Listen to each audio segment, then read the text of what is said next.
Imagine carregar um sobrenome que você não escolheu. Um sobrenome que, assim que você o pronuncia, faz as pessoas desviarem o olhar. Um sobrenome que figura nos manuais de história junto a palavras como extermínio, deportação e câmaras de gás. Imagine que esse sobrenome é Himmler, ou Göring, ou Mengele. Para a maioria das pessoas que habitam este planeta, essa pergunta é um exercício puramente hipotético. Mas, para um grupo reduzido de homens e mulheres que nasceram na Alemanha do Terceiro Reich, esse cenário não era um pesadelo abstrato. Era simplesmente sua vida. Desde que aprenderam a falar, muitas dessas crianças pronunciaram uma mesma palavra como se fosse uma saudação cotidiana. Heil. Levantavam o braço com a desenvoltura com que qualquer outra criança diz bom dia. Cresceram em mansões confiscadas, em vilas com jardins onde corriam cães de raça junto a servos trazidos dos territórios ocupados. Dormiam sob retratos do Führer e tomavam café da manhã com homens que à tarde decidiam quantas pessoas deviam morrer naquela semana. O Terceiro Reich não era apenas uma maquinaria política e militar. Era também um projeto familiar. A doutrina nacional-socialista consagrava o modelo de família numerosa, germânica e racialmente pura como um dos pilares fundamentais da nova ordem. As esposas dos hierarcas competiam entre si para representar o ideal de esposa e mãe ária. Os filhos desses mesmos hierarcas eram, em muitos casos, exibidos como troféus vivos da superioridade racial que o regime apregoava. Ninguém encarnou isso com maior nitidez que Magda Goebbels, considerada a primeira-dama não oficial do Terceiro Reich. Junto a seu esposo Joseph Goebbels, ministro da propaganda e arquiteto do controle total da informação na Alemanha, teve 6 filhos cujo destino seria o mais sombrio que se possa imaginar. Seus nomes eram Helga, Hildegard, Helmut, Holding, Hedwig e Heidrun. Todos começavam com a letra H, em homenagem deliberada ao Führer. Tinham 12, 11, 9, 8, 6 e 4 anos quando seus pais tomaram a decisão que selaria suas vidas para sempre. Mas nem todas as crianças do Reich sofreram o mesmo destino. Algumas sobreviveram. Em agosto de 1941, uma menina de 12 anos percorreu os corredores do campo de concentração de Dachau junto ao seu pai. Em seu diário, essa menina escreveu o seguinte: "Hoje estivemos passeando por Dachau e papai me mostrou as hortas onde crescem as alfaces, os cereais e as pereiras. Depois vimos os quadros que os prisioneiros pintaram. Eram todos muito bonitos. No final almoçamos muito bem." Essa menina era Gudrun Himmler. Seu pai era Heinrich Himmler, Reichsführer SS, comandante em chefe da organização paramilitar mais poderosa do Terceiro Reich, arquiteto principal do sistema de campos de concentração e um dos homens mais diretamente responsáveis pelo extermínio de milhões de pessoas na Europa. O campo de Dachau, que a pequena Gudrun descreveu com a neutralidade de quem visita um parque botânico, havia sido inaugurado em 22 de março de 1933 como o primeiro de seu tipo. Para 1941, quando ela passeou por seus caminhos, dezenas de milhares de pessoas haviam sido reclusas ali em condições de fome, trabalho forçado e violência sistemática. A entrada nesse diário não é o registro de uma criatura monstruosa, é algo mais inquietante. É o testemunho de uma menina que foi treinada para não ver, para olhar sem compreender, para sorrir onde seria necessário chorar. Gudrun Himmler nasceu em 8 de agosto de 1929 na cidade de Munique, filha única do casamento entre Heinrich Himmler e Margarete Sigroth, uma enfermeira de origem burguesa. Era a única descendente legítima do hierarca, embora Himmler também tenha tido um filho extramatrimonial com sua secretária Hedwig Potthast.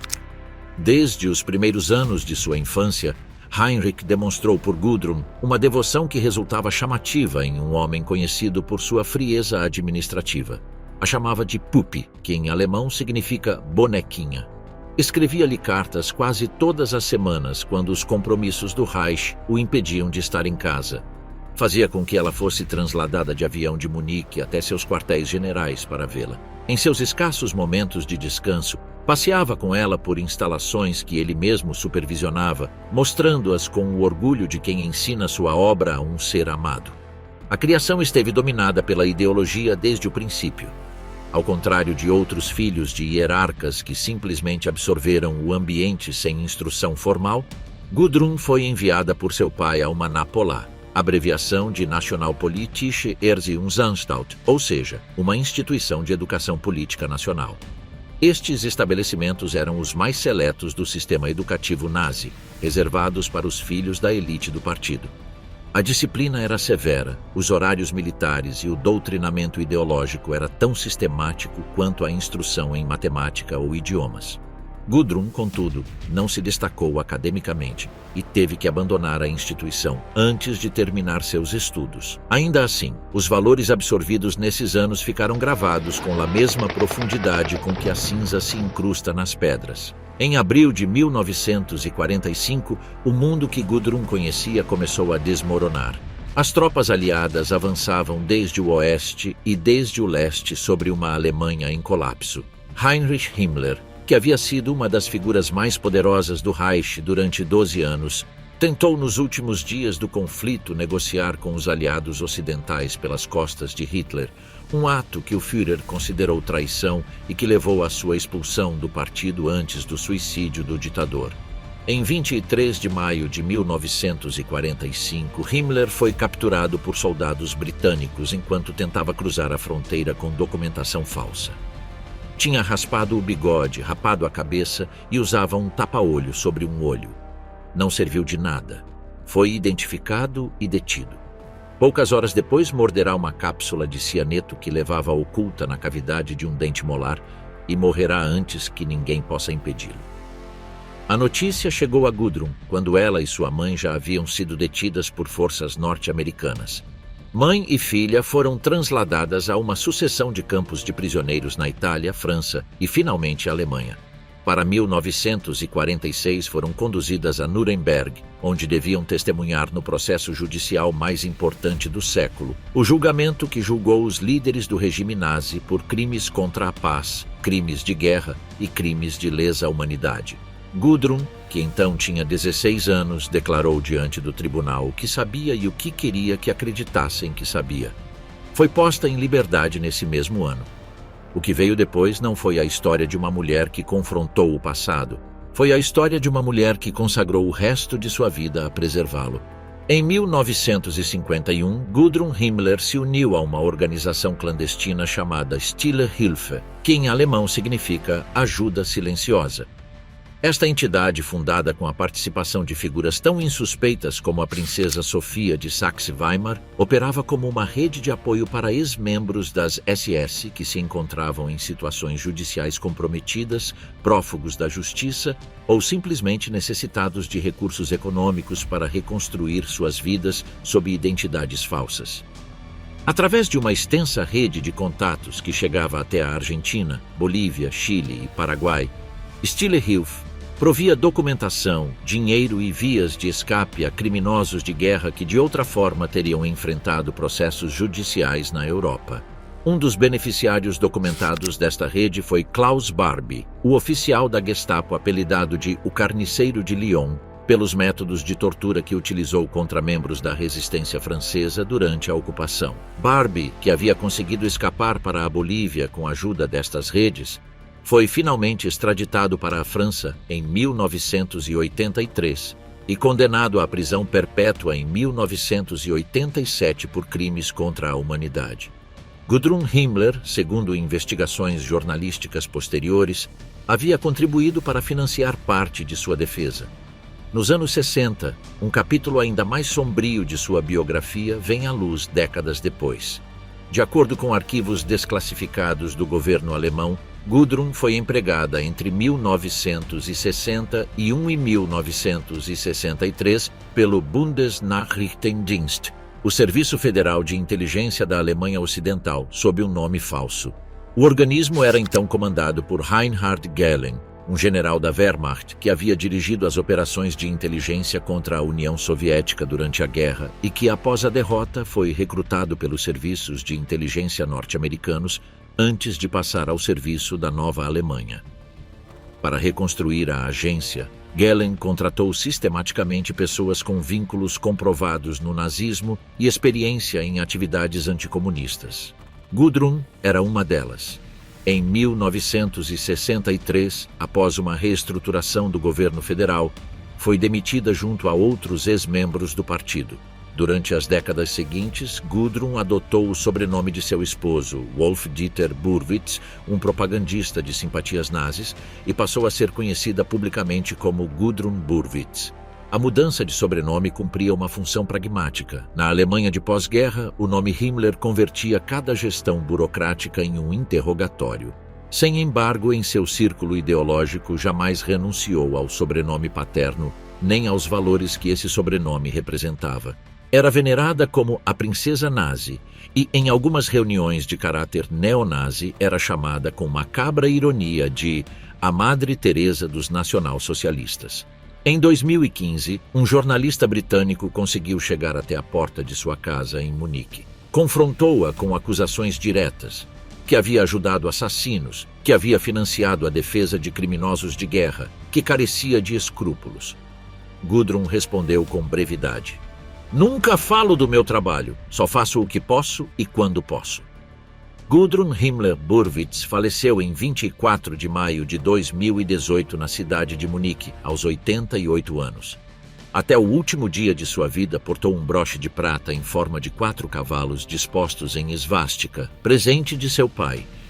Seus familiares não divulgaram publicamente sua morte. Não todos os sobrinhos netos de Heinrich Himmler seguiram esse caminho. Katrin Himmler, descendente do irmão do hierarca, publicou em 2005 o livro Die Brüder Himmler, Os Irmãos Himmler, uma análise rigorosa e crítica do papel de sua família no regime, fruto de anos de investigação em arquivos alemães. Sua postura foi diametralmente oposta à de Gudrun, confrontar o passado como única forma de não repeti-lo. O abismo entre Gudrun e Katrin Himmler não é apenas geracional, é a imagem exata da fratura moral que o nazismo deixou inclusive dentro das mesmas famílias. O 2 de junho de 1938, na grande propriedade de Karin Hall, no bosque de Schorfheide, a cerca de 70 quilômetros ao norte de Berlim, nasceu uma menina a quem seu pai recebeu como se sua chegada tivesse sido decretada pelo próprio Estado, porque de alguma maneira tinha sido. Seu nascimento foi anunciado em toda a Alemanha com a solenidade de um acontecimento nacional. Seu padrinho era Adolf Hitler em pessoa. Seu nome era Edda Göring. Seu pai era Hermann Göring, Reichsmarschall, comandante em chefe da Luftwaffe, criador da Gestapo, sucessor designado de Hitler, e um dos homens mais poderosos e influentes do Terceiro Reich. Também era um dos mais extravagantes. Sua residência em Karin Hall, batizada assim em honra à sua primeira esposa, a sueca Karin von Kantzow, falecida em 1931, era menos uma casa que um palácio privado de dimensões impróprias para qualquer função que não fosse a demonstração de poder. Tinha alas de mármore, salões de caça, estábulos, uma piscina interior e uma coleção de arte valorada em centenas de milhões de marcos, parte da qual havia sido confiscada de famílias judias nos territórios ocupados e parte diretamente roubada dos museus dos países vencidos. Edda cresceu nesse universo de abundância irreal.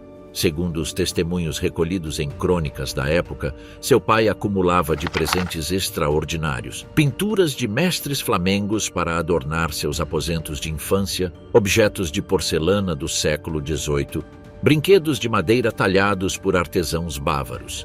Ela corria pelos corredores de Karin Hall com a naturalidade de quem não conhece outra coisa. A propaganda nazi utilizou sua imagem com frequência. A menina loira, a filha perfeita do Reich.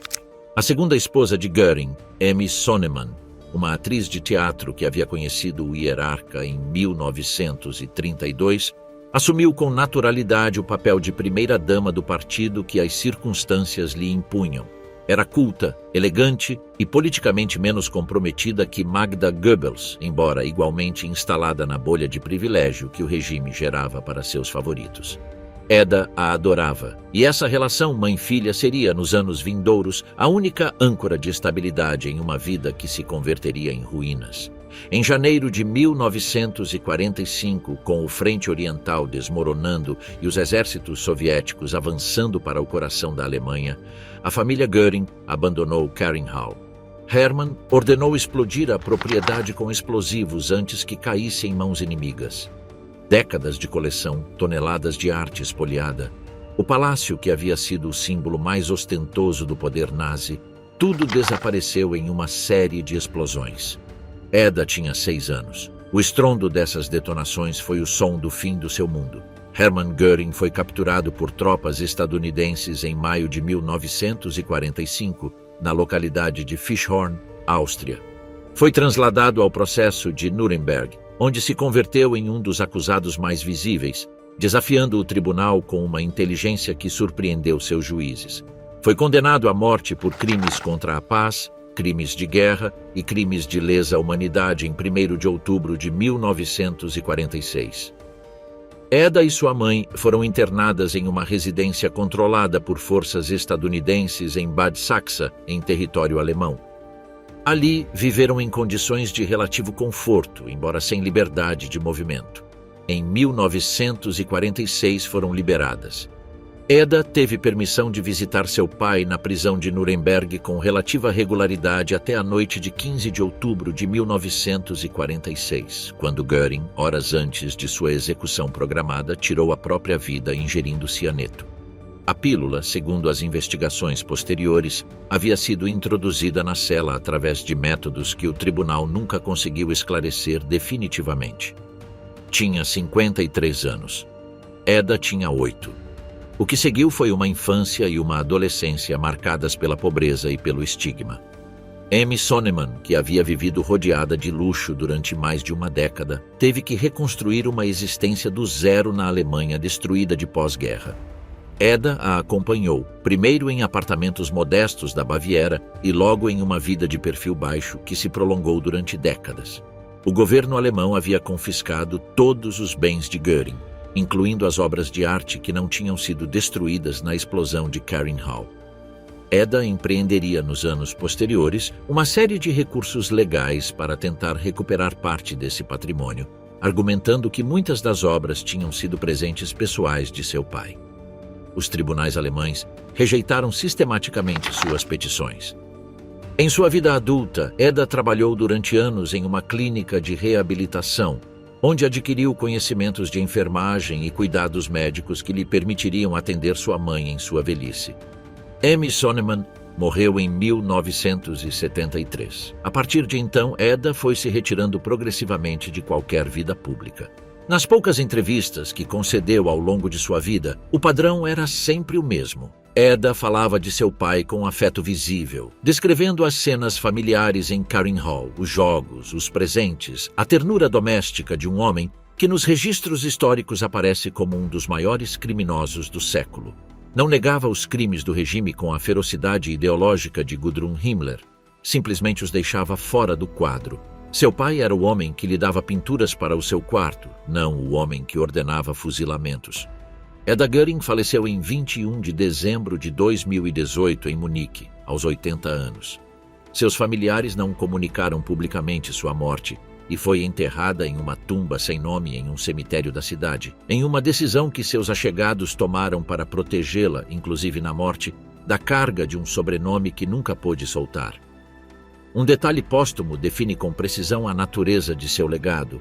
O barco ao qual alguma vez convidavam os amigos e conhecidos da elite nazi, o iate Karin II, que Hermann Göring havia batizado em honra à sua primeira esposa, foi fotografado em uma festa nos anos 70 com Eda a bordo, sorridente, rodeada de pessoas que lembravam os bons tempos do Reich, com uma nostalgia que o resto do mundo considerava aberrante.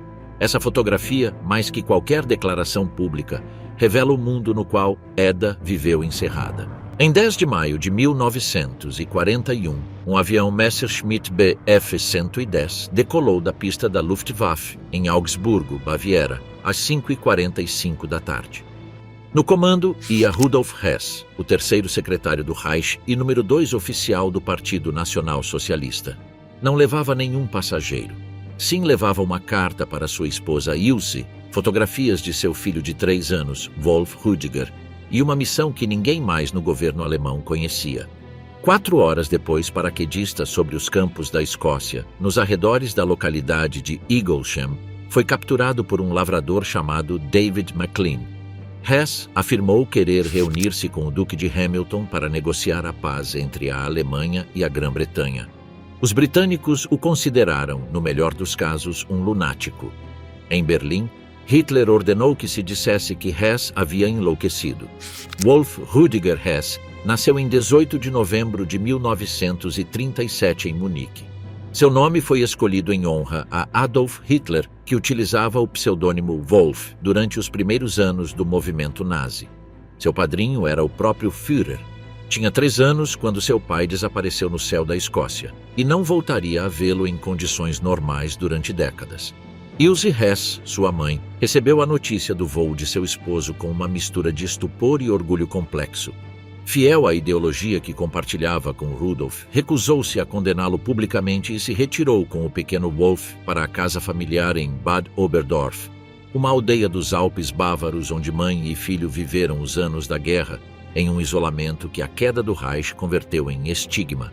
Ilse foi presa em 3 de junho de 1947 e transferida para o campo de internamento de Augsburgo-Göggingen, onde foi retida até março de 1948. Wolf, que tinha 10 anos nesse momento, ficou ao cuidado de familiares. Rudolf Hess foi julgado em Nuremberg em 1946 e condenado à prisão perpétua por conspiração para cometer crimes contra a paz e crimes de agressão.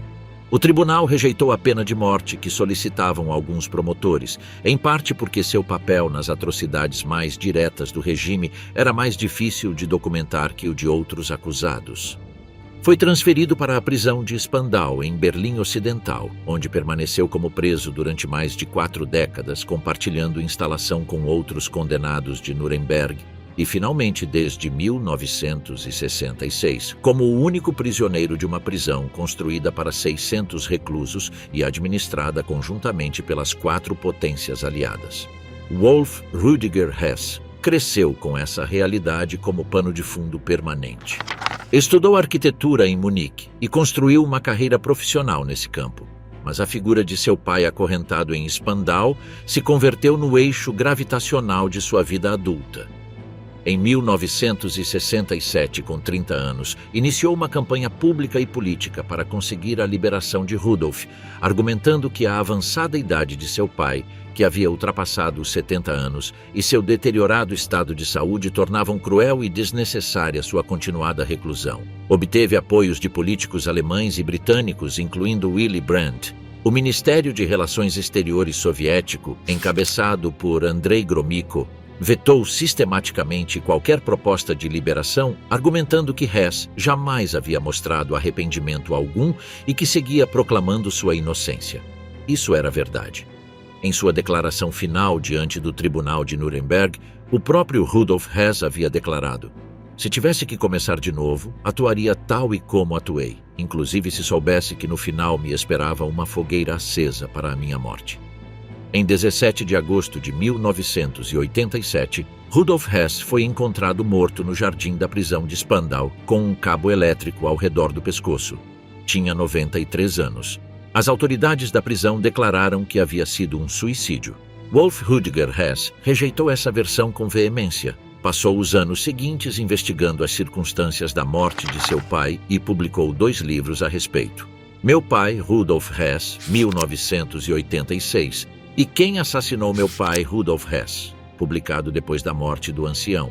Em ambos, sustentava que os serviços de inteligência britânicos tinham assassinado seu pai para impedir que, uma vez liberado, pudesse revelar informação comprometedora sobre as ações de Londres durante a guerra. Nenhuma investigação independente corroborou essa teoria. Mas o relevante para a nossa história não é se Wolf Rüdiger tinha razão ou estava equivocado em sua hipótese sobre a morte de seu pai. O relevante é o que elegeu fazer com sua vida: defendê-lo. Não desde a indiferença, nem desde a negação cômoda, senão com a energia ativa de quem constrói uma causa. Neste sentido, Wolf Rüdiger se parece mais a Gudrun Himmler que a qualquer outro filho de hierarca nazi que examinaremos. Elegeu o lado errado da história com os olhos abertos. Wolf Rüdiger Hess morreu em 24 de outubro de 2001 em Munique, aos 63 anos. Até o final, professou admiração por seu pai e pelo homem que havia sido seu padrinho. Havia uma horta, também havia uma piscina, um jardim bem cuidado com flores de temporada, macieiras podadas com esmero e uma estufa onde os tomates cresciam ordenadamente em seus tutores de madeira. Os 5 filhos de Rudolf Höss brincavam nesse jardim quase todos os dias. O mais velho, Klaus, era adepto de cavalos. Brigitte colecionava morangos silvestres. Os menores corriam pelo gramado com os latidos dos cachorros da família como música de fundo. A 200 metros do muro do jardim começava Auschwitz-Birkenau. Rudolf Höss foi nomeado primeiro comandante do campo de concentração de Auschwitz em 4 de maio de 1940, data em que chegou à pequena cidade polonesa de Oświęcim, a cerca de 60 quilômetros a oeste de Cracóvia, com a missão de transformar um quartel de cavalaria do exército polonês no que se converteria no maior complexo de extermínio da história. O que construiu ao longo dos anos seguintes não tem precedente na história da humanidade. Um sistema de 3 campos principais e 45 subcampos capaz de processar. E a palavra processar já supõe uma distorção burocrática do horror, mais de 10.000 pessoas por dia nos momentos de máxima atividade. Estima-se que entre 1,1 e 1,5 milhões de pessoas foram assassinadas em Auschwitz sob seu comando, a grande maioria judeus deportados de todos os países ocupados da Europa. Enquanto isso ocorria, Hedwig Höss, sua esposa, cultivava o jardim. Segundo as memórias que Rudolf escreveu durante seu cativeiro, antes de ser executado, ele mesmo havia supervisionado a construção e expansão da vila familiar, adicionando alas, melhorando as instalações e assegurando-se de que sua esposa e seus filhos tivessem tudo o que pudessem necessitar. Todos os desejos que expressavam minha mulher ou meus filhos lhes eram concedidos, escreveu. Os móveis da sala de jantar haviam sido confiscados de famílias polonesas deportadas. Os casacos de pele que Hedwig usava no inverno vinham dos armazéns de objetos confiscados dos deportados ao chegar ao campo. Brigitte Höss, a filha mais velha, relatou décadas depois que as crianças colhiam morangos no jardim, sem saber que o pó negro que às vezes as cobria era cinza dos crematórios. Em certas manhãs, quando o vento soprava do leste, um cheiro particular penetrava pelas janelas abertas da vila. Hedwig ordenava fechá-las. Quando Höss foi preso por forças britânicas em março de 1946, oculto sob a identidade de um fazendeiro na localidade alemã de St. Michaelisdonn, em Schleswig-Holstein, seus filhos tinham entre 4 e 14 anos.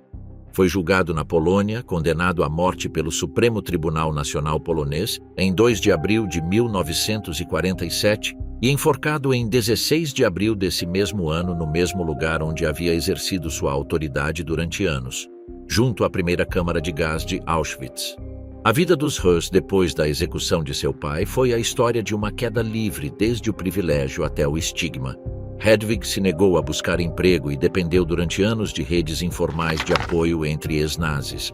Os 5 filhos cresceram dispersos, tentando reconstruir existências sob o peso de um sobrenome que a história havia convertido em sinônimo de genocídio industrial. Klaus Höss, o mais velho, emigrou finalmente para a Austrália. Ali construiu uma vida que muito poucas pessoas em seu entorno conheciam em sua totalidade. Mudou seu sobrenome. Não falou de seu pai durante décadas. Brigitte Höss, que havia visto seu pai pela última vez sendo uma menina pequena, acabaria residindo nos Estados Unidos. Em 2008, quando o documentário O Arquiteto do Mal reexaminou a vida de Rudolf Höss, alguns de seus descendentes outorgaram breves testemunhos sobre o que havia significado crescer nessa vila à sombra de Auschwitz. Suas palavras destilavam uma mistura de trauma e perplexidade que não tinha equivalente em nenhum livro de psicologia. Haviam crescido amando um pai que era, simultaneamente, um dos assassinos em massa mais eficientes que o mundo havia conhecido. Em 2023, o diretor Jonathan Glazer levou ao cinema a história da família Höss em A Zona de Interesse, filme baseado no romance homônimo de Martin Amis. O filme ganhou o Oscar de melhor filme internacional esse mesmo ano e capturou com uma frieza visual que resultou devastadora exatamente o que os documentos históricos já sabíamos. Que o horror e a domesticidade podem coexistir sem que nenhum dos dois cancele ao outro, que se pode regar o jardim enquanto do outro lado do muro se cometem os piores crimes da história. Chamavam-no de Kronprinz, o príncipe herdeiro. Dentro do círculo íntimo da hierarquia nazi, o primogênito de Martin Bormann era considerado o sucessor natural do homem que era, em termos práticos, o segundo homem mais poderoso do Reich. Seu pai, Martin Bormann pai, havia escalado até o topo da pirâmide do poder com uma combinação de brutalidade burocrática, lealdade fanática e capacidade para controlar o acesso ao Führer que nenhum outro hierarca havia conseguido igualar. Como chefe da chancelaria do partido e secretário pessoal de Hitler, Bormann pai decidia quem podia falar com o ditador, que documentos chegavam à sua escrivaninha e que propostas jamais o alcançavam. Para muitos líderes do partido, incluídos homens como Göring e Goebbels, Bormann pai era mais temível que qualquer inimigo exterior. Era o guardião da porta. Martin Adolf Bormann Jr. nasceu em 14 de abril de 1930. O mais velho dos 10 filhos que Bormann pai teve com Gerda Buck, filha do dirigente do partido Max Buck. Foi batizado com o nome do Führer, que também foi seu padrinho. Cresceu em Obersalzberg, o complexo montanhoso nos Alpes bávaros onde Hitler tinha seu retiro do Berghof e onde a elite do partido passava períodos de descanso ou deliberação. Nesse ambiente, os filhos dos hierarcas se cruzavam com Hitler no caminho para o café da manhã. Adolf lhes despenteava o cabelo, dava-lhes doces. Era o tio Adolf. Quando Bormann Jr. começou a mostrar problemas de conduta e rendimento acadêmico deficiente, seu pai tomou uma decisão que dizia muito sobre os métodos educativos da elite nazi. Enviaram-no a uma napola nas margens do lago Starnberg, na Baviera. Esta instituição, descrita inclusive pelos pais mais comprometidos com o nazismo como um lugar de dureza extrema, aplicava uma disciplina que combinava o treinamento paramilitar, a memorização do Mein Kampf e a formação ideológica com jornadas de exercício físico que começavam antes do amanhecer e não terminavam até bem entrada a noite.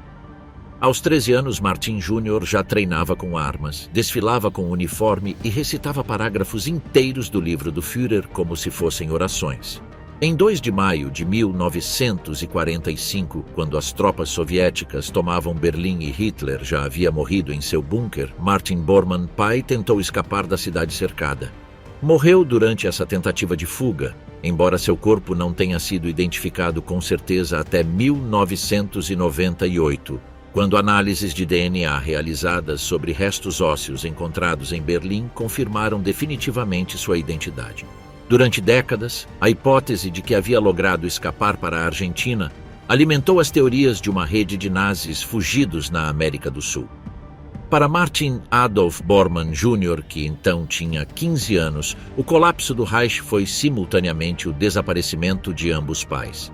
Sua mãe Gerda havia morrido de câncer em março de 1946 e seu pai havia desaparecido sem deixar rastro.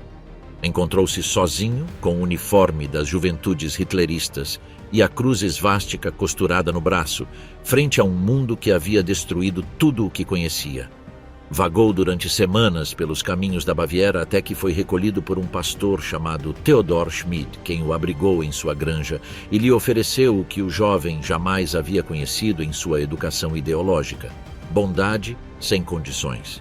A experiência foi, segundo suas próprias declarações posteriores, o início de uma transformação que o levaria a recorrer o caminho mais inesperado para o filho do homem que foi chamado de o demônio do Führer. Converteu-se ao catolicismo e, anos depois, foi ordenado sacerdote. Como padre Bormann, como era conhecido nos círculos eclesiásticos que preferia, dedicou boa parte de sua vida adulta a trabalhar como missionário em zonas de conflito no Congo e em outros países africanos, e logo como mestre e educador. Participou ativamente em conferências e debates sobre a culpabilidade geracional e a responsabilidade coletiva alemã. Não evitou falar de seu pai. Confrontou-o diretamente, com palavras que oscilavam entre o reconhecimento do horror e a persistência de um afeto filial que não podia simplesmente extinguir. "Não o odeio", declarou em uma das poucas entrevistas que concedeu. Durante muitos anos aprendi a diferenciar entre meu pai como indivíduo e meu pai como político e oficial nazi. Esse exercício de separação, que alguns estudiosos de psicologia pós-traumática denominaram dissociação narrativa do objeto parental, foi ao mesmo tempo sua maneira de sobreviver e seu limite moral mais visível. Porque Bormann pai não foi apenas um funcionário que assinou documentos. Foi o homem que impulsionou as políticas mais agressivas de perseguição de católicos, judeus e eslavos nos territórios ocupados, que administrou o trabalho forçado com eficiência implacável e que manteve o Führer isolado de qualquer voz moderadora até o colapso final. Martin Adolf Bormann Jr. foi acusado em 2011, já em seus últimos anos de vida, de haver cometido abusos sexuais contra estudantes durante sua etapa como educador. Alegou demência senil. O processo judicial se frustrou por seus problemas de saúde e morreu sem ter sido julgado. Em 11 de março de 2013, Martin Adolf Bormann Jr. morreu na Alemanha. Tinha 82 anos. Nikolaus Franz Frank, conhecido como Niklas, nasceu em 1939, o caçula dos 5 filhos que Hans Frank teve com sua esposa Brigitte Herbst.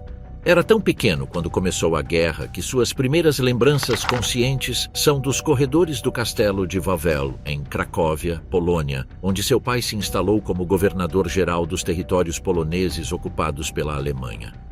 Hans Frank, advogado de formação, membro precoce do Partido Nazi e assessor jurídico pessoal de Hitler nos anos 20, foi designado governador-geral em 12 de outubro de 1939, semanas depois da invasão da Polônia. Desde o Castelo Real dos Reis Poloneses, transformado em sede do poder alemão com uma velocidade que não deixava lugar a dúvidas sobre a intenção de permanência, Frank administrou um território com 12 milhões de habitantes com métodos que combinavam o terror sistemático, o trabalho forçado e o extermínio racial. Os judeus da região foram concentrados em guetos primeiro e deportados aos campos de extermínio depois. O gueto de Varsóvia, o maior de toda a Europa ocupada, foi criado sob sua jurisdição em novembro de 1940. As estimativas mais aceitas pelos historiadores indicam que aproximadamente 4 milhões de pessoas morreram sob seu governo direto. A mãe de Niklas, Brigitte, era conhecida nos círculos nazis como a Rainha da Polônia. Passeava por Cracóvia com casacos de peles confiscados, organizava banquetes nos salões do Wawel e fumava os mesmos cigarros Camel que Niklas fuma hoje, décadas depois, na pequena cabine de madeira junto à sua casa em Eckleck, um povoado perto de Hamburgo. Hans Frank suspeitava que Niklas poderia não ser seu filho biológico e o chamava de Fremde, estranho ou estrangeiro. Esse apelido define com crueldade involuntária a relação entre eles. Niklas Frank foi uma das crianças que viu a Polônia com os olhos de quem pertence ao lado do poder. Lembra ter sido levado por sua mãe ao gueto de Cracóvia de compras, quando ele tinha 4 anos, e ter sentido a confusão dos olhos das crianças judias que o olhavam desde o outro lado da cerca. Não entendia o que via. Ninguém lhe o explicou. Ninguém nesse mundo tinha interesse em que o entendesse. Hans Frank foi capturado por forças estadunidenses em maio de 1945, na localidade bávara de Berchtesgaden. Levava consigo 38 volumes de seu diário pessoal, um registro meticuloso de suas atividades como governador-geral que se converteria em um dos documentos mais incriminatórios do processo de Nuremberg. Em seu julgamento, foi um dos poucos acusados que reconheceu ter cometido crimes, declarando que 1000 anos não bastarão para apagar a culpa da Alemanha. Foi condenado à morte e enforcado em 16 de outubro de 1946. Niklas Frank tinha 7 anos. O que veio depois foi uma infância e uma adolescência marcadas pela pobreza, o estigma e a manipulação de uma mãe que nunca renunciou à narrativa de grandeza que o nazismo lhe havia outorgado. Brigitte Frank morreu sem reconhecer os crimes de seu esposo. Niklas cresceu acumulando um rancor que não era para com o regime abstrato, senão para com esses 2 pais concretos. O pai que elegeu o caminho do extermínio e a mãe que o glorificou até o último alento. Só quando superou os 50 anos, Niklas Frank se sentou a escrever. O resultado foi Der Vater, o pai. publicado em 1987, um livro extraordinário em sua crueldade deliberada, uma condenação sistemática, página por página, do homem que o engendrou. Não é um livro de história convencional.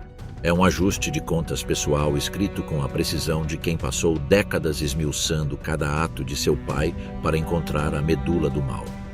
Quando se lhe pergunta por Hans Frank, Niklas responde com clareza que não só não o perdoa, senão que apoiou ativamente sua condenação à morte. Sou contrário à pena de morte, disse, exceto no caso de meu pai. Sou um egoísta. Nas conferências que imparte em colégios alemães, Niklas Frank leva consigo uma fotografia. Não a do pai em uniforme, não a do governador nos salões do Wawel. Leva a fotografia de Hans Frank morto, pendurado na forca de Nuremberg. Mostra-a, explica o que representa e não pede compreensão nem absolve ninguém da responsabilidade de olhar. Em 2015, o documentarista Philip Sands realizou o filme My Nazi Legacy, Meu Legado Nazi, no qual Niklas Frank e Horst von Wechter, filho de Otto von Wechter, governador nazi de Galícia e parte da Polônia, percorrem juntos os lugares onde seus pais exerceram o poder. O contraste entre ambos é a síntese perfeita de todas as escolhas possíveis. Niklas condena sem ambiguidade. Horst defende seu pai com uma mistura de amor filial e negação histórica que resulta emocionalmente compreensível e historicamente inaceitável ao mesmo tempo. 2 filhos, o mesmo passado. Respostas opostas. Niklas Frank vive hoje no pequeno povoado de Ecklach, perto de Hamburgo. Sique fumando Camel. Sique dando conferências. Tinha 82 anos.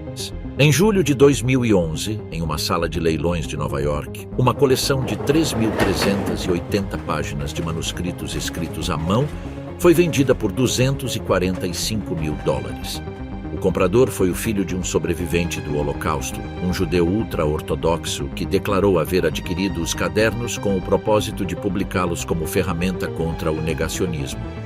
Os cadernos, que abrangiam o período entre 1960 e 1975, continham poemas, esboços, notas autobiográficas e reflexões ideológicas sobre eugenia, mistura racial e o que seu autor chamava de o problema da superpopulação. O autor era Josef Mengele, o Dr. Josef Mengele, Hauptsturmführer das SS com formação em medicina e antropologia física pelas universidades de Munique e Frankfurt. Chegou a Auschwitz-Birkenau em maio de 1943. Durante os 21 meses seguintes, levou a cabo o que ele denominava investigação científica sobre os prisioneiros do campo, com uma metodologia que a comunidade médica e científica posterior julgou como tortura disfarçada de ciência. Sua obsessão central eram os gêmeos. Submetia-os a experimentos paralelos para estudar os efeitos de distintos tratamentos em organismos geneticamente idênticos, o que lhe permitia, em sua lógica, dobrar os dados de cada morte. Também realizou experimentos com pessoas de baixa estatura, com indivíduos de distintas cores de olhos e com recém-nascidos. Os prisioneiros que chegavam nos transportes à rampa de Birkenau o lembram de pé, impecavelmente uniformado, sinalizando com um dedo para a direita ou para a esquerda. À direita, trabalho forçado. À esquerda, a câmara de gás. Esta imagem, repetida em milhares de testemunhos de sobreviventes, valeu-lhe o apelido de o Anjo da Morte. Em janeiro de 1945, quando o Exército Vermelho se aproximava de Auschwitz, Mengele fugiu. Cruzou a Europa com documentação falsa e em 1949 chegou à Argentina, onde a rede de escape conhecida como Odessa e a conexão da Igreja Católica através de certas organizações de ajuda a refugiados, as chamadas Hatlines ou linhas de escape, facilitaram sua instalação sob o nome de Helmut Gregor. Viveu em Buenos Aires e no interior da Argentina até 1960, quando a captura de Adolf Eichmann pelo Mossad o persuadiu de abandonar o país. Trasladou-se primeiro para o Paraguai e logo para o Brasil, onde viveu seus últimos anos em São Paulo e na localidade de Bertioga. Rolf Mengele nasceu em 1944, quando seu pai já estava em Auschwitz. Sua mãe, Irene Mengele, o criou na Alemanha de pós-guerra, rodeada do silêncio que a família do lado paterno impunha como política de sobrevivência. Até os 12 anos, Rolf não sabia que seu pai existia. A explicação oficial era que havia morrido em combate. A correspondência que o menino recebia de um tal tio Fritz era, na verdade, de seu próprio pai, que escrevia sob distintos nomes falsos da América do Sul. Em 1956, duas revelações simultâneas sacudiram o mundo ordenado do menino de 12 anos. A primeira, seu pai não havia morrido. A segunda, esse pai era Joseph Mengele. As reações de seus companheiros de colégio foram imediatas e brutais. Os insultos se repetiram durante anos. Pequeno nazi. Teu pai é um criminoso. Filho de assassino. Rolf Mengele cresceu com essa carga e com uma curiosidade que ele mesmo descreveu como não exatamente amorosa, senão mais próxima à necessidade de resolver um enigma. Como era o homem do qual descendia? O que explicava o que havia feito? Era possível encontrar nele alguma resposta que desse sentido ao abismo? Em 1977, Rolf obteve um passaporte com nome falso e viajou ao Brasil para encontrar-se com seu pai. O que encontrou foi um ancião de 66 anos que vivia no temor permanente a ser descoberto, que havia perdido a arrogância do hierarca, mas não a convicção do ideólogo. Quando Rolf lhe perguntou diretamente por Auschwitz, pelos experimentos, pelas mortes, Mengele respondeu com evasivas. Seu trabalho, disse, havia consistido em determinar quem estava em condições de trabalhar. Rolf não lhe creu, não tinha razões para fazê-lo. A conversação foi a última entre eles. A relação havia se cerrado naquela habitação de São Paulo. Em 7 de fevereiro de 1979, Joseph Mengele sofreu um acidente cerebrovascular enquanto nadava na praia de Bertioga e morreu afogado. Tinha 67 anos. Foi enterrado no município de Embu das Artes, no estado de São Paulo, sob o nome falso de Wolfgang Gerhard. Sua morte não foi conhecida publicamente até 1985, quando seus restos foram exumados e identificados através de análises forenses. Rolf Mengele, que sabia onde estava enterrado seu pai, guardou silêncio durante esses 6 anos por pressão da família paterna. Em 1985, Rolf decidiu romper esse silêncio. Falou com a imprensa e relatou sua história com uma clareza que não deixava lugar à ambiguidade. Não havia amado seu pai em nenhum sentido que pudesse chamar-se amor, mas tampouco havia podido evitar a atração perturbadora de querer entender. Mudou seu sobrenome para o de sua mãe para que seus filhos não carregassem com o estigma do nome Mengele. Em 2008 voltou a falar publicamente, desta vez para pedir perdão às comunidades judias e às famílias das vítimas de Auschwitz. Em julho de 2011, quando os diários de Joseph Mengele foram leiloados em Nova York, Rolf não fez declarações. Não tinha nada a agregar. Em agosto de 2013, um arquiteto alemão de 79 anos participou de um simpósio de urbanismo em Frankfurt e falou sobre o futuro das cidades sustentáveis. Era um homem de constituição magra, cabelo completamente branco e uma forma de falar que conjugava a precisão técnica com a reflexão filosófica. Levava décadas fugindo de uma única pergunta, que, no entanto, o alcançava sempre. Você é o filho de Albert Speer? Sim. Ele era. Albert Speer Jr. era o filho do arquiteto do Reich, do ministro de Armamentos e Produção de Guerra, do homem a quem os juízes de Nuremberg haviam condenado a 20 anos de prisão e que, em suas memórias publicadas em 1969 sob o título Memórias do Terceiro Reich, havia construído com maestria literária a imagem do nazi bom, o artista preso entre monstros, o homem de sensibilidade que não sabia o que ocorria. Essa imagem, que durante décadas foi aceita com certa benevolência por uma parte da historiografia ocidental, começou a desmoronar a partir dos anos 90, quando investigações mais rigorosas demonstraram que Albert Speer, pai, era plenamente consciente do uso de trabalho escravo nas fábricas de armamentos que administrava. Sabia, não era um artista perdido na maquinaria, era uma das engrenagens funcionais dessa maquinaria. O próprio Albert Speer Jr. apoiou publicamente essa revisão. Meu pai não era inocente, declarou em uma entrevista em 2010 ao jornal Süddeutsche Zeitung. Sou consciente do que fez. Levou-me toda a vida a dizê-lo com clareza. Albert Speer Jr. seguiu a tradição familiar da arquitetura. Também o fizeram seu avô e seu bisavô antes dele. Em 1964, fundou em Frankfurt o estúdio Albert Speer Partner, que com o tempo se converteu em uma das firmas de arquitetura e urbanismo mais respeitadas da Alemanha. Seu trabalho se distinguiu do de seu pai em tudo o que era possível distingui-lo. Onde o pai construía monumentos destinados a intimidar, o filho desenhava espaços pensados para as pessoas. Participou no planejamento urbanístico de cidades na Arábia Saudita e na China e desenhou instalações esportivas para os Jogos Olímpicos. Sua firma foi selecionada para desenhar os estádios dos Mundiais de Futebol da África do Sul 2010 e Qatar 2022, uma ironia da história que os meios de comunicação globais não deixaram passar.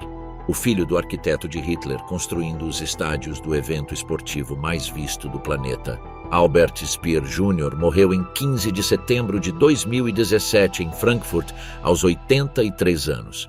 Até o final, incomodava-lhe que o chamassem de Júnior. Seus irmãos, 6 em total, seguiram trajetórias diversas. A maioria tentou distanciar-se do sobrenome com maior ou menor êxito. Alguns mudaram de nome, outros emigraram. O legado do pai foi, para todos eles, uma pedra que carregaram com distintos graus de visibilidade, mas sem poder nunca depositá-la de todo.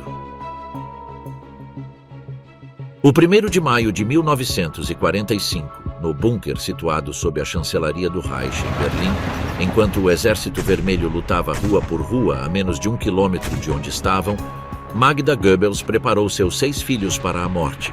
Levavam dias nesse bunker. Hitler se havia suicidado em 30 de abril. O Reich havia colapsado. O som dos obuses soviéticos era constante. Os tetos vibravam com cada impacto e o pó caía em cascada das frestas no concreto. Helga tinha 12 anos. Hildegard, 11. Helmut, 9. Holdine, 8. Hedwig, 6. Heidrun, 4. Em uma carta escrita a seu filho maior, Harald, que nesse momento era prisioneiro dos aliados na Itália, Magda Goebbels explicou sua decisão com a frieza de quem havia chegado a uma conclusão irrebatível. O mundo que virá depois do Führer e do nacionalsocialismo não merece que vivamos nele. Levo as crianças comigo porque são boas demais para a vida que virá. Um Deus misericordioso compreenderá que eu lhes dê a salvação. O dentista da SS, Helmut Kuntz, administrou morfina a 6 crianças para dormi-las. Magda Goebbels, segundo as reconstruções forenses realizadas décadas depois, introduziu pessoalmente uma cápsula de cianeto entre os dentes de cada um enquanto dormiam. As análises praticadas sobre os restos encontrados no jardim da chancelaria em 1945 confirmaram que Helga, a maior, apresentava marcas no corpo consistentes com uma tentativa de resistência antes de morrer. Pode ser que não estivesse completamente dormindo. Helga tinha 12 anos. Resistiu. Joseph Goebbels e Magda se suicidaram pouco depois, ele disparando-se, ela ingerindo cianeto. As 6 crianças foram enterradas provisoriamente no jardim da chancelaria. Seus restos não seriam recuperados e identificados definitivamente até a década de 1990. Traudl Junge, a última secretária pessoal de Hitler, que se encontrava no bunker durante esses dias e que em 2002 protagonizou o documentário Im Toten Winkel, no ponto cego de Hitler, recordou que Magda Goebbels lhe havia dito dias antes: "É melhor que meus filhos morram a que cresçam na vergonha e no opróbrio. Nossos filhos não têm lugar em uma Alemanha como a que virá depois da guerra." Harald Quandt, o filho de Magda de seu primeiro matrimônio com o industrial Günther Quandt, sobreviveu ao cativeiro. Foi libertado em 1947. Regressou à Alemanha e assumiu a gestão do grupo empresarial Quandt, um dos impérios industriais mais grandes da Alemanha Ocidental, que abrangia desde têxteis e farmácia até uma participação decisiva na BMW. Murió em 1967 em um acidente aéreo sobre a Itália. Suas 4 filhas herdaram uma fortuna considerável e o legado complexo de uma mãe que elegeu matar seus irmãos antes que vê-los crescer sem o Reich. Poucos sobrenomes alemães carregam com tanta precisão o peso do horror como Eichmann. Adolf Eichmann, esse Obersturmbannführer, e chefe da seção 4B4 do Escritório Central de Segurança do Reich, RSHA, foi o funcionário encarregado de coordenar a logística da deportação e o extermínio dos judeus europeus. Era o homem que garantia que os trens chegassem a tempo a Auschwitz, a Treblinka, a Sobibor e a Belzec. Quando em 1944 coordenou a deportação de mais de 400 mil judeus húngaros para os campos de extermínio no prazo de apenas 2 meses, demonstrou uma eficiência administrativa cuja única consequência mensurável era a morte. Eichmann escapou da Alemanha em 1945, utilizou o nome falso de Ricardo Clement e se instalou na Argentina, onde viveu no subúrbio de Buenos Aires conhecido como Florida, na província de Buenos Aires, em condições de anonimato relativo.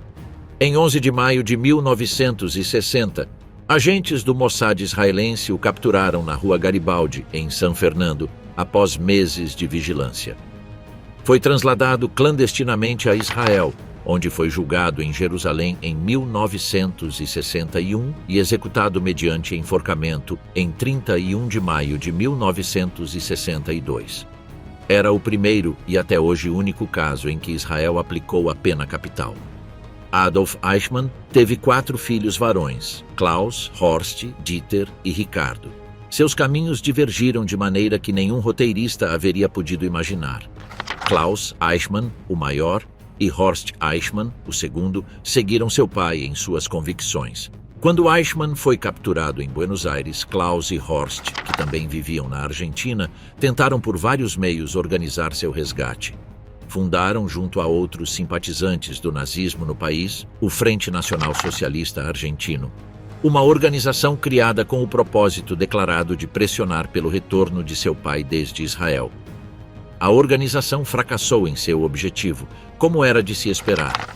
Depois da execução de Eichmann em 1962, o Frente mudou, abandonou a fachada política e começou a operar em atividades criminosas de orientação anticomunista, desenvolvendo vínculos com o movimento Tacuara, uma agrupação nacionalista argentina que combinava o antissemitismo com ações de terrorismo de rua. Tacuara chegou a responsabilizar-se por atentados com bomba em Buenos Aires nos anos 60. Dieter Eichmann, o terceiro filho, tomou uma postura intermediária e discreta que consistiu essencialmente em desaparecer da vida pública. Ricardo Eichmann, o mais jovem, elegeu o caminho oposto ao de seus irmãos maiores. Converteu-se em arqueólogo e desenvolveu uma carreira acadêmica reconhecida na Alemanha, no campo da arqueologia do Oriente Próximo. Não concede entrevistas sobre seu pai. Nunca negou os crimes de Eichmann pai, mas tampouco buscou converter sua vida em uma declaração pública. Junto com Albert Speer Jr. e Martin Bormann Jr., fundou ou apoiou organizações dedicadas a assistir a vítimas do nazismo. O contraste entre os 4 filhos de Adolf Eichmann é, em pequeno, o mapa de todas as respostas possíveis diante da herança do horror. Em 1958, cada verão, um pequeno povoado alpino da Áustria se enchia de homens e mulheres com o cabelo grisalho que se saudavam em alemão com uma familiaridade que excluía a qualquer estranho. Eram veteranos das SS, viúvas de hierarcas, filhos de comandantes de campo. Reuniam-se para comemorar o que chamavam de os sacrifícios do movimento. Consideravam-se vítimas da história, e nesse círculo, sentada à parte mas recebendo a atenção que se tributa à realeza, estava sempre Gudrun Himmler-Burwitz. A organização Stille Hilfe, ajuda silenciosa, operou como uma sombra durante décadas dentro da sociedade alemã de pós-guerra.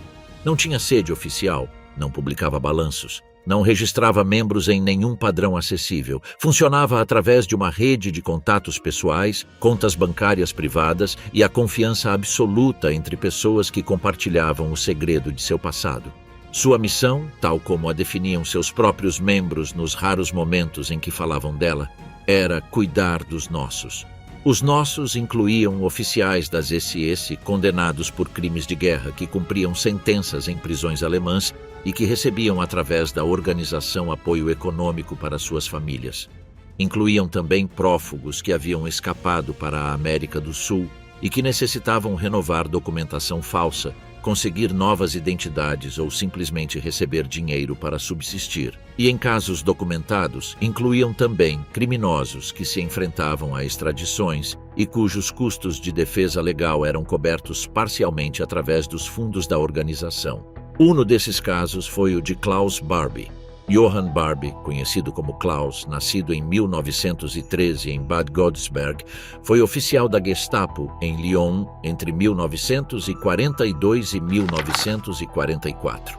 Durante esse período, supervisionou a tortura e execução de resistentes franceses, judeus e pessoas de toda condição que caíram nas mãos da Polícia de Segurança alemã. Estima-se que foi responsável pela morte de entre 4.000 e 14.000 pessoas nessa região. Entre suas vítimas mais conhecidas, conta-se Jean Moulin, o líder da resistência francesa, preso em junho de 1943 e morto sob tortura. Barbie logrou escapar da França com a ajuda das redes de evacuação de pós-guerra e chegou à Bolívia, onde viveu sob o nome de Klaus Altmann durante mais de 30 anos. Em 1983 foi extraditado à França, onde foi julgado em Lyon, a cidade onde havia cometido seus crimes, e condenado em 1987 à prisão perpétua por crimes contra a humanidade. Morreu na prisão em 1991. Durante esses anos de julgamento, Stille Hilfe e Gudrun Himmler-Burwitz contribuíram, segundo investigações jornalísticas que não foram refutadas, a financiar parte de sua defesa legal. Gudrun nunca confirmou nem negou estas afirmações de maneira direta. Sua única declaração registrada a respeito, diante do jornalista britânico que chegou à sua porta em 2015 foi: "Nunca falo de meu trabalho, só faço o que posso e quando posso." É uma frase que poderia interpretar-se como a de uma pessoa que simplesmente rejeita a intrusão, ou como a de alguém que sabe exatamente o que fez e não tem intenção de desculpar-se por isso. Há um terceiro caminho entre a defesa ativa e a condenação pública, e muitos filhos de hierarcas nazis o tomaram: o silêncio. Não a negação veemente de Gudrun Himmler, nem a confrontação direta de Niklas Frank, senão o silêncio como estratégia de sobrevivência e como forma de não ter que responder a uma pergunta que não tem resposta satisfatória. Esse silêncio teve distintas texturas. Edda Göring falou em público em algumas ocasiões ao longo de sua vida, mas sempre dentro dos limites do doméstico, do privado, do afetivo. O Reich como sistema, como maquinaria de extermínio, como projeto político, não existia em seus relatos. Só existia o pai que lhe dava presentes, a mãe que lhe ensinava a comportar-se, o padrinho Adolf que lhe despenteava o cabelo nas visitas ao Berghof. Rolf Mengele falou, mas tardou décadas em fazê-lo. E quando o fez foi com a sobriedade de quem sabe que nenhuma palavra pode reduzir o peso do que carrega. Mudou seu sobrenome, pediu perdão às vítimas e logo guardou silêncio outra vez. Klaus Hess, o filho maior do comandante de Auschwitz, emigrou para a Austrália. Mudou seu sobrenome. Não falou. Wolf Rüdiger Hess falou, mas em direção contrária. Usou sua voz para defender seu pai e para reclamar sua inocência. Também ele elegeu o silêncio sobre os crimes do regime, mas foi um silêncio ativo, modelado pela ideologia. Em todos estes casos há um denominador comum que os psicólogos especializados no chamado trauma transgeracional têm identificado em décadas de trabalho com descendentes de perpetradores. A dificuldade de separar o amor filial da avaliação moral dos atos do pai. Amar a alguém e reconhecer que esse alguém foi um criminoso não são operações cognitivas que o cérebro humano execute com facilidade. A infância constrói vínculos afetivos antes que a razão adulta possa questioná-los. E quando essa razão adulta finalmente chega, enfrenta-se a uma imagem do pai que foi construída por anos de convivência, de lembranças carregadas de emoção, de momentos que em nada se parecem ao monstro que os livros de história descrevem. Por isso, Edda Göring recordava um pai que lhe dava pinturas. Por isso, Gudrun Himmler recordava um pai que a chamava Pippi e a fazia voar em avião para vê-la. Por isso, Martin Bormann, Jr., dizia que não odiava seu pai, embora reconhecesse seus crimes. O amor que sentiram de crianças era real. O que fizeram seus pais também o era. E a impossibilidade de reconciliar essas duas realidades é a ferida que estes homens e mulheres carregaram durante toda a sua vida. No ano de 2007, duas mulheres tomaram uma decisão que em qualquer outro contexto haveria parecido meramente pessoal, mas que no seu tinha a gravidade de uma declaração histórica. Bettina Göring e seu irmão, também chamado, na fonte documental, seu primo, decidiram submeter-se à esterilização voluntária. A história exata desta rama familiar dos Göring é complexa. Segundo o documentário Hitler's Children, Os Filhos de Hitler, realizado em 2011 pelo diretor israelense Shanosh Ze'evi, vários descendentes de hierarcas nazis falaram com uma abertura incomum sobre sua relação com o legado de seus antepassados. Entre eles, Bettina Göring, sobrinha neta de Hermann Göring, declarou haver se submetido a uma esterilização voluntária aos 30 anos. Seu irmão, cujo nome completo não foi revelado publicamente, haveria tomado a mesma decisão. O motivo declarado: assegurar-se de que a linha familiar não continuasse, de que ninguém mais nascesse com o sobrenome Göring. Não quero transmitir esse sobrenome, declarou Bettina. Não quero que nenhuma outra criança carregue com o que eu tenho carregado. Esta decisão, que pode interpretar-se de múltiplas maneiras, desde o ato de responsabilidade mais radical imaginável, até uma forma de autopunição que não corresponde a ninguém que não seja o próprio perpetrador, define com precisão a profundidade do trauma que o sobrenome Göring representa para quem o porta sem haver o escolhido. Bettina Göring trabalhou durante anos como conselheira e terapeuta, reconhecendo publicamente os crimes de seu tio-avô e dedicando parte de sua vida a educar sobre o Holocausto. Quando se fala dos filhos dos líderes nazis, é fácil esquecer que por trás de cada história individual há uma arquitetura de dados que dá a esse relato sua dimensão real. Os principais hierarcas do Terceiro Reich que foram julgados em Nuremberg ou identificados como responsáveis diretos de crimes de guerra e de lesa humanidade deixaram um número difícil de quantificar com precisão, mas estimado por distintos historiadores em mais de 200 filhos diretos e descendentes de primeira geração. Se amplia o círculo aos comandantes de campo de concentração, aos chefes regionais das SS, aos governadores dos territórios ocupados e aos altos cargos do aparelho policial e burocrático do Reich, esse número se multiplica em ordens de magnitude. A maioria desses filhos não foram objeto de atenção histórica nem jornalística. Mudaram seus sobrenomes. Emigraram. Viveram vidas silenciosas em cidades alemãs, austríacas, argentinas, australianas e norte-americanas, sem que ninguém ao seu redor soubesse quem haviam sido seus pais. Alguns estudiosos da história alemã de pós-guerra têm argumentado que a ausência de um programa sistemático de acompanhamento psicológico para os descendentes de perpetradores foi um dos erros mais silenciosos do processo de desnazificação. As instituições aliadas e logo o Estado alemão se concentraram em julgar os responsáveis diretos, com resultados muito insuficientes, dado que a maioria dos crimes não foram nunca julgados, e em educar a sociedade em seu conjunto. Mas ninguém se perguntou o que ocorria nas casas onde as crianças de 10, 12 ou 15 anos sabiam que seus pais estavam em prisão por haver cometido crimes inimagináveis. Ou sabiam que seus pais haviam morrido sem enfrentar nenhum julgamento. O resultado desse vazio é visível nas histórias que temos percorrido. Algumas dessas pessoas encontraram seu próprio caminho para a confrontação e a responsabilidade. Outras se perderam na defesa do agressor porque era a única forma de preservar a imagem do pai que amavam de crianças. E outras simplesmente desapareceram, convertendo o silêncio em sua única resposta possível.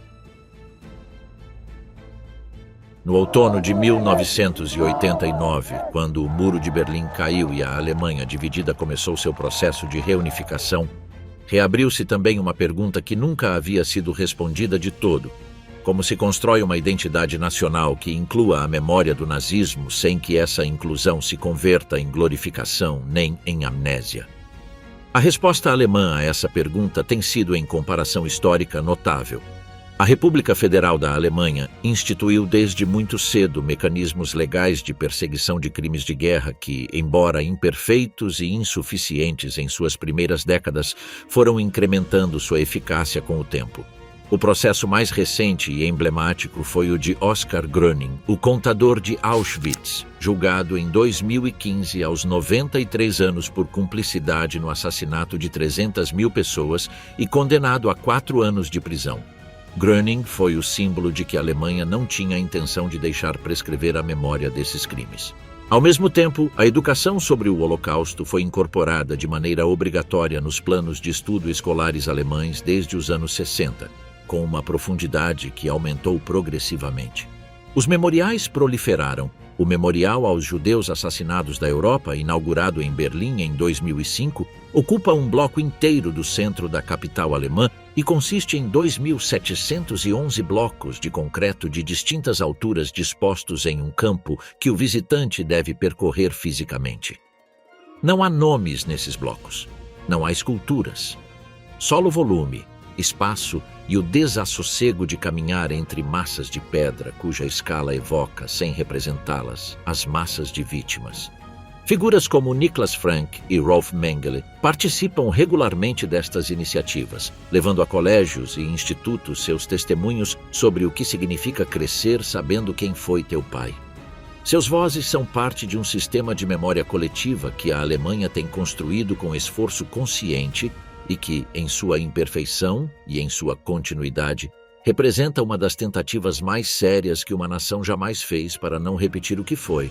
Gudrun Himmler-Burwitz também participou nessas décadas, mas desde o lado oposto, usando as reuniões nostálgicas, as redes clandestinas e o dinheiro de Stille Hilfe para manter vivo, entre os que nunca renunciaram ao sonho do Reich, a lembrança do que foi como uma possibilidade do que poderia voltar a ser.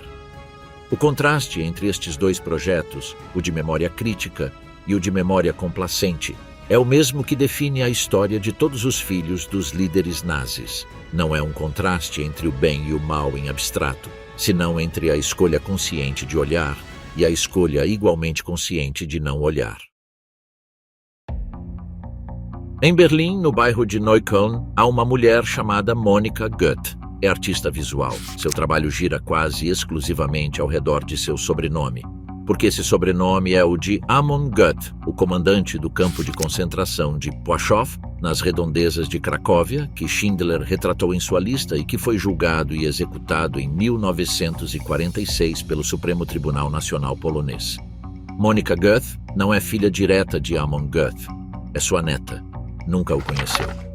Mas desde que era adolescente e descobriu quem era seu avô, tem feito dessa herança o material de seu trabalho artístico e de sua reflexão pública. Tem participado de documentários, tem visitado os lugares onde seu avô exerceu o terror, tem falado com sobreviventes e tem chegado a uma conclusão que resume com precisão o dilema que todos os descendentes de perpetradores enfrentam. Não pedi este sobrenome, mas tenho a responsabilidade do que faço com ele. Essa frase poderia haver sido dita por Niklas Frank, por Rolf Mengele, por Albert Speer Jr. ou por Bettina Göring. É a frase que resume a única resposta moralmente coerente disponível para alguém que nasceu nessas famílias. Não há culpa pelos crimes do pai, que não pertence ao filho, senão a responsabilidade sobre a memória, que sim lhe pertence.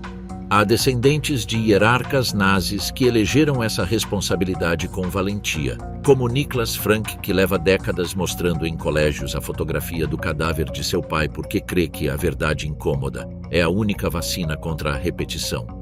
Há outros que a elegeram com a discrição de quem prefere o silêncio ao espetáculo, mas não por isso ao esquecimento, como Rolf Mengele, que mudou seu sobrenome e pediu perdão sem fazer disso uma carreira pública. E há quem a ignorou com a mesma determinação que puseram em ignorar os crimes que seus pais cometeram. A história dos filhos dos líderes nazis não tem um final único, nem uma moralidade simples.